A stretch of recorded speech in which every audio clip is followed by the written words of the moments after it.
New at 10, a Tempe bar accused of becoming a hotspot for underage drinking and dangerous conditions is now facing the possible loss of its liquor license. 12 News journalist Sean Rice obtained a newly released investigative report from Arizona liquor regulators. And Sean, what does it say about this particular bar? Yeah, Mark and Cribe, the Arizona Liquor Department calls the way Tempe Tavern operates its business a clear and present danger to the Tempe community. They say the owner has allowed for it to be the go-to bar in Tempe for underage drinking, accusing him of turning a blind eye to the usage of fake IDs, ignoring occupancy limits, and even serving an underage college student who was involved in a fatal crash last year.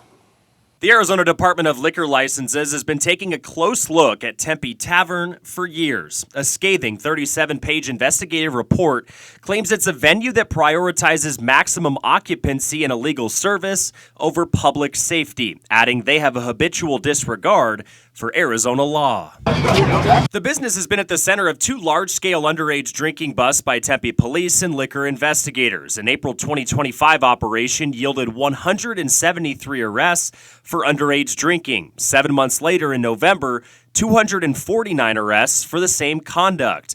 The report claims management at Tempe Tavern engaged in a, quote, pay-to-enter scheme with underage patrons where security staff would accept bribes to bypass security checks. These claims and more have prompted a Tempe City Council member to call for the revocation of their liquor license. What's upsetting to me about it is just how brazen it is.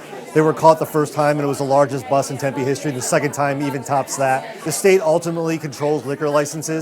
If I had my way, and I think I speak for the council, we would revoke it if we could. But that's the state's decision, and I certainly hope that they do. The state report calls Tempe Tavern the, quote, freshman bar. One underage college student telling an investigator she estimated 95% of patrons are under 21, calling it, quote, common sense that the staff knew. The most alarming allegation in the report dives into a fatal motorcycle crash this past September.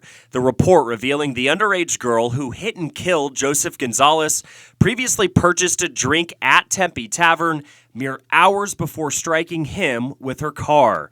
Investigators concluded the establishment's failure to follow the alcohol laws contributed to the incident. I hope they get shut down and that whoever owns that establishment or the owners of that establishment never get a liquor license again because they've been operating their business in bad faith. They are not following the law. Last month, Tempe Tavern filed a federal lawsuit against the city of Tempe, claiming there were no significant violations found from the two large-scale police raids last year, and emphasized it had nothing to do with the fatal accident this past September. A request for comment on the Liquor Department's investigative report has not been returned by Tempe Tavern's attorney.